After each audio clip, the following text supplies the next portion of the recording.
It's the picture that captures two unlikely buddies, a baby weasel hitching a ride on the back of a woodpecker. The picture everyone will be talking about today. Get off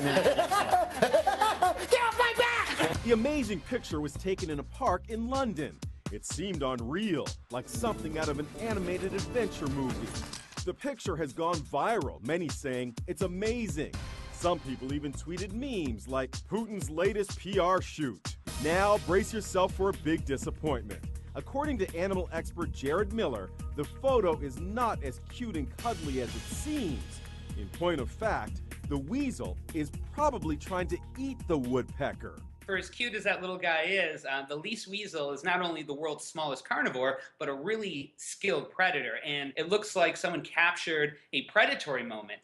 The weasel naturally is only about 10 inches long. The green woodpecker is about 12 inches long. And it looks like someone captured the beginning of an attack. The photographer who took the shot says when the woodpecker landed, the wily weasel scurried off.